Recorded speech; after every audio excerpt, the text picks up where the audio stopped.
Semua kembali lagi.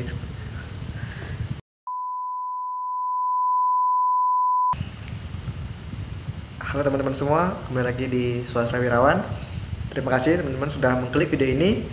Tonton terus video ini ya sampai selesai. Oke. Jadi di video sebelumnya kita sudah membahas seorang tindak psikopat yang kejam dan menjijikkan di Indonesia. Nah, pada video kali ini kita tidak akan jauh-jauh dulu ya ke topik yang lain, masih seputaran yang sesuatu yang kejam. Yaitu teman-teman pernah membayangkan nggak bagaimana teman-teman jalan tiba-tiba berpapasan dengan seorang anak yang lucu, menggembaskan, tapi ternyata anak tersebut adalah seorang psikopat. Oke, jadi pada video kali ini kita akan membahas anak-anak pembunuh berantai atau psikopat terkejam sepanjang masa. Ini dia. Oke, sebelum lanjut, jangan lupa tekan subscribe dan like video ini, dan terus berikan support kalian supaya channel ini jadi channel yang lebih besar lagi, dan juga jangan lupa komen di bawah ini ya supaya channel ini lebih berkembang. Oke. Yang pertama ada Eric Smith. Eric Smith terlahir di keluarga yang bahagia ya. Ia disebut-sebut sebagai seorang anak yang menyenangkan dan lucu. Namun perilakunya sedikit demi sedikit berubah seiring bertambahnya umur Eric. Eric didiagnosa mengidap penyakit intermittent explosive disorder atau penyakit mental yang membuat orang bertingkah kasar dan kejam. Eric lebih terkenal sebagai seorang pembuli di sekolahnya, dan saat umurnya menginjak 10 tahun, dia sempat disekap pihak berwajib karena hampir membunuh teman sebangkunya dengan menggunakan pensil. Beberapa bulan kemudian Eric bebas setelah mendapat jaminan dari orang tuanya. Sayangnya peristiwa ini menjadi awal dari hilangnya bocah berumur 4 tahun bernama Derek Ruby. Derek akhirnya ditemukan sudah tidak bernyawa di tengah hutan dengan luka benturan benda tumpul di kepalanya, memar pada lehernya, dan satu batang kayu yang menusuk anusnya. Seminggu setelah ditemukannya jasad anak malang tersebut, Eric mengaku pada keluarganya bahwa ia yang membawa Derek ke hutan dan menyiksanya hingga tewas. Kini, Eric masih mendekam di tahanan remaja New York State atas pidana pembunuhan dan penyiksaan anak di bawah umur. Yang kedua, Mary Bell. Kasus tewasnya anak-anak di tangan seorang gadis kecil yang bernama Mary Bell merupakan salah satu kasus pembunuhan paling terkenal di Amerika Serikat, bahkan di dunia, teman-teman semua. Terlahir dari seorang pekerja seks komersial berumur 17 tahun, Mary Bell tidak pernah merasakan bagaimana rasa kasih sayang seorang ibu. Malahan ia sering diajak berpergian oleh ibunya untuk menemani klien bermabuk-mabukan bersama dan dipaksa untuk menelan beberapa pil narkoba. Para pakar psikolog dunia menilai perilaku Mary yang kasar dan tidak berperi kemanusiaan ini karena pengaruh buruk dari ibunya. Sebelum menginjak umur 11 tahun, Mary sudah membunuh 2 orang anak. Satu berumur 4 tahun dan satu lagi berumur 3 tahun. Keduanya Mary bunuh dengan cara yang sama, yaitu dicekik hingga tewas. Jadi perilaku sekitar, tindak sekitar, lingkungan itu sangat berpengaruh buat tumbuh kembang seorang anak. Setelah itu Mary bahkan kembali untuk memutilasi genital korban dan mengukir huruf M pada perut korbannya dengan rasa bangga. Sempat menghuni rumah tahanan, Mary dibebaskan pada tahun 1980. Belum jelas alasan kenapa Mary dibebaskan ya teman-teman. Beberapa rumor beredar mengatakan bahwa sang ibu mengenal tokoh otoriter kelas kakap sehingga anaknya bebas dan mendapat jaminan perlindungan anak. Yang ketiga, Jesse Pomeroy. Pembunuh berantai di bawah umur berikutnya itu merenggut kurang lebih ya ada 20 nyawa sepanjang hidupnya. Saat ia masih berusia 9 tahun, JC sering mengundang banyak anak laki-laki ke dalam hutan dan menyiksanya hingga tewas. Selain itu, ia juga dituduh menyekap 7 anak-anak di dalam sebuah gudang dan menyiksa mereka dengan cara mencambuk, menyiliti korban dan menguliti kuku-kuku korban. Saat ia yang menceritakan sedikit agak ngeri ya teman-teman. Nah, oke, kita lihat ya. Kejahatan tersebut sayangnya tidak bisa dibuktikan oleh pihak kepolisian, walaupun seluruh orang tua yakin Gisela yang terakhir kali menemui anak mereka.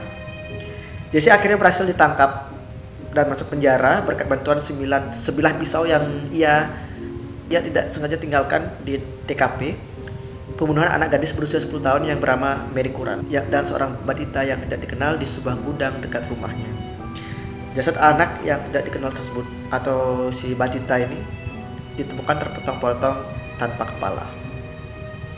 Selain membunuh dengan keji, ia juga memutilasi korbannya. Para polisi juga menemukan 12 jasad lainnya di rumah JC. Semuanya sudah membusuk terkubur di halaman belakang rumah JC. Saat diwawancara polisi, JC mengaku sudah membunuh 27 anak-anak Boston. Berkat perilaku jahanamnya ini, JC mendapat julukan The Boston Boy Five, atau yang berarti bocah iblis Boston.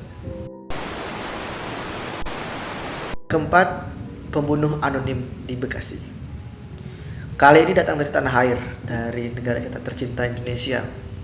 Pada hari Minggu 28 April 2013, Indonesia digegerkan dengan berita seorang anak yang dibunuh oleh temannya sebayanya berkat utang Rp1.000 yang tidak dikunjung dibayarkan. Anak berumur 7 tahun dengan inisial YI tega menenggelamkan teman sekolahnya Nur Afis Kurniawan di area danau buatan Sumerikon, Bekasi.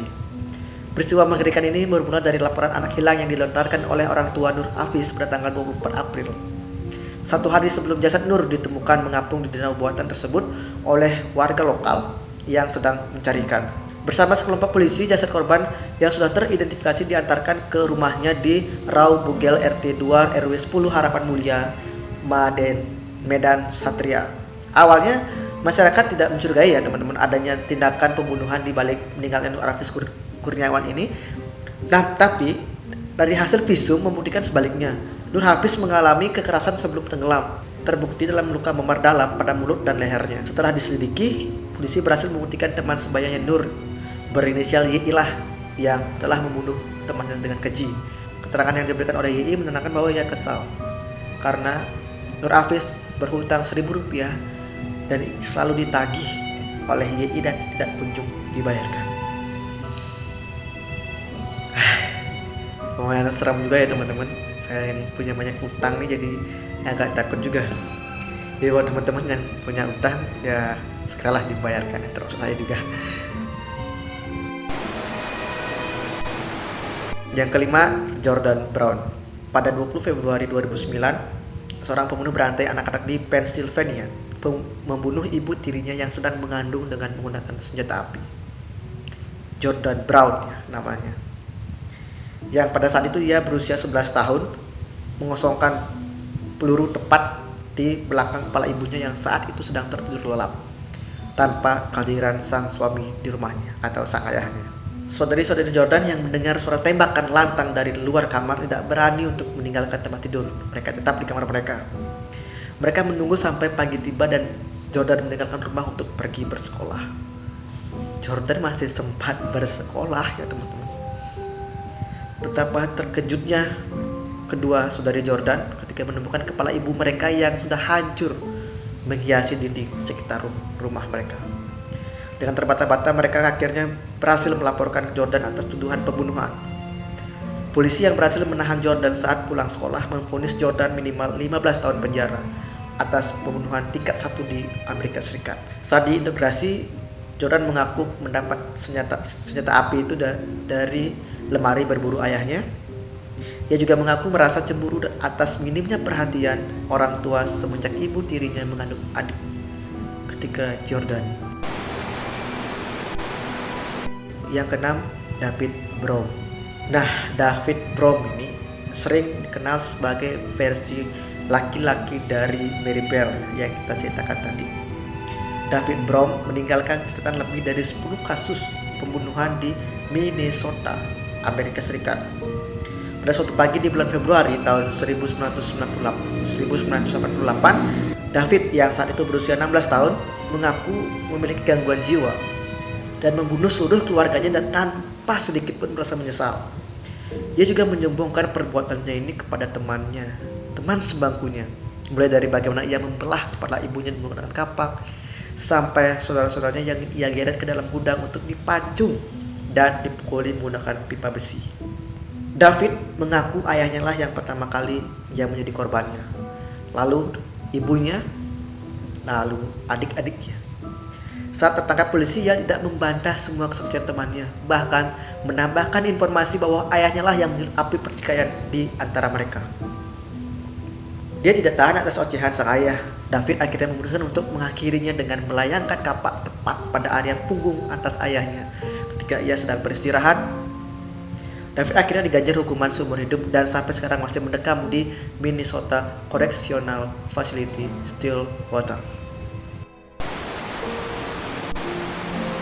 Yang ketujuh ada Craig Childers Price.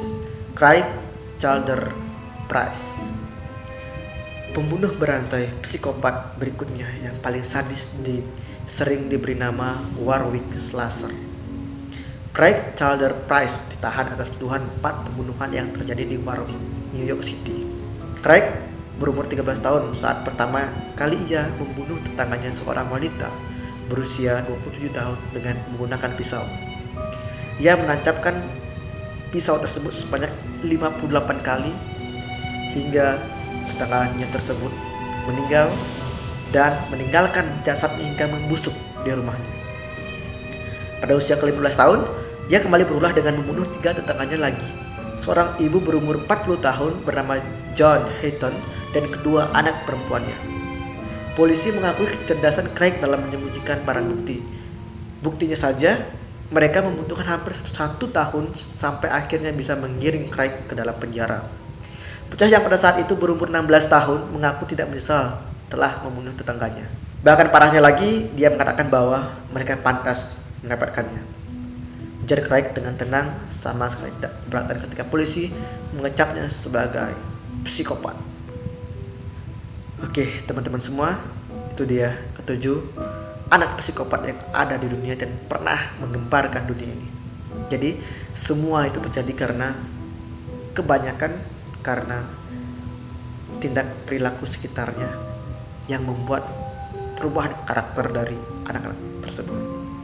Jadi pandai-pandai bergaul, baik-baiklah kalian dalam keluarga. Oke, terima kasih sudah nonton channel ini. Nah, nonton video ini, jangan lupa dukung terus channel ini supaya terus lebih berkembang lagi. Terima kasih ya teman-teman. Dah.